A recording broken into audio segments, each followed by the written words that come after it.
গাজীপুরের শ্রীপুর থেকে গ্রেপ্তার হওয়া সিরাজগঞ্জ ৬ শাহজাদপুর আসনের সাবেক এমপি চয়ন ইসলামকে শাহজাদপুর থানায় নিয়ে আসা হয়েছে। এর আগে আজ সোমবার দুপুরে শাহজাদপুর থানার পরিদর্শক অপারেশন আবু সাঈদের নেতৃত্বে শাহজাদপুর থানা পুলিশের একটি দল গাজীপুরের শ্রীপুর থানায় পৌঁছায়। সেখানে চয়ন ইসলাম ও তার স্ত্রীকে তাদের হাতে হস্তান্তর করে শ্রীপুর থানা পুলিশ। রাত 10:15টায় একটি সাদা হাইস মাইক্রোবাসে করে তার স্ত্রী জ্যোৎস্না খানম ও তাকে নিয়ে আসা হয়। গতকাল রবিবার গভীর রাতে গাজীপুরের শ্রীপুর উপজেলার তেলিহাতি ইউনিয়নের মাটির মসজিদ এলাকার একটি 5তলা ভবনের ফ্ল্যাট থেকে বৈষম্য বিরোধী ছাত্র আন্দোলনের শিক্ষার্থীদের সহযোগিতায় তাকে গ্রেপ্তার করা হয়। গত 3 মাস যাবৎ তিনি এই ফ্ল্যাটেই অবস্থান করছিলেন বলে জানা গেছে। শাহজাদপুর থানা পুলিশের একটি সূত্র জানিয়েছে, মঙ্গলবার শাহজাদপুর চৌকি আদালতে তাদের তোলা হবে।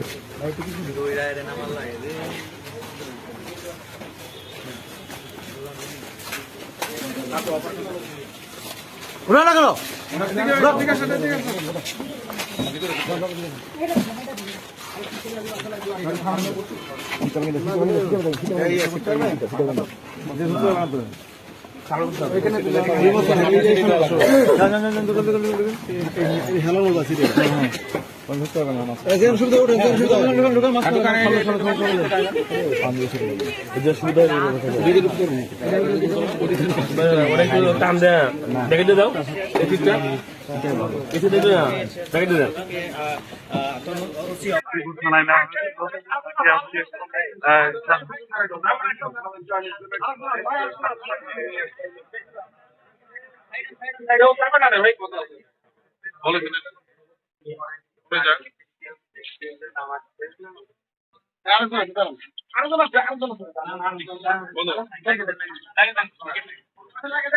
অন্য কেউ ঢুকো না, অন্য কেউ ঢুকবেন না, দাও আমাদের লোক ঢোকার দরকার নেই, আমাদের লোক ঢোকার দরকার নেই। এই বাইরে থাকো, বাইরে থাকো, বাইরে থাকো, আমাদের লোক ঢোকার দরকার নেই।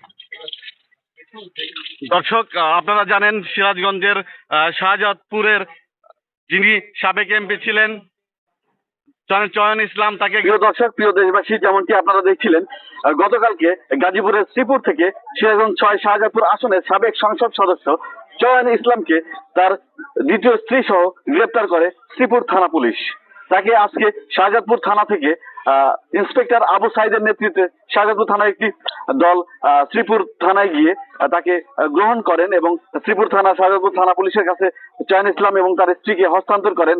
তারা কিন্তু সন্ধ্যার সময় শ্রীপুর থানা থেকে একটি সাদা হাইস মাইক্রোবাস যোগে শাহজাদপুরের উদ্দেশ্যে রওনা হয় এবং এই মুহূর্তে কিন্তু এই মাত্র তারা এই শাহজাদপুর থানায় এসে পৌঁছলো। আপনারা দেখেছেন তাদেরকে একটি হাইস গাড়ির মাধ্যমে তাদেরকে নিয়ে আসা হয়েছে এবং সরাসরি তাদেরকে সম্ভবত জেল হাজতে নিয়ে যাওয়া হয়েছে।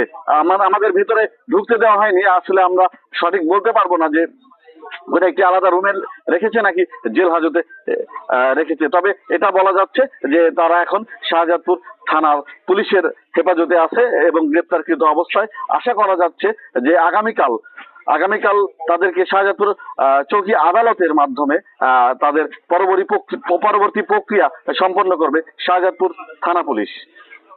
রাজীব আহমেদ রাসেল, প্রত্যাশা নিউজ, শাহজাদপুর, সিরাজগঞ্জ।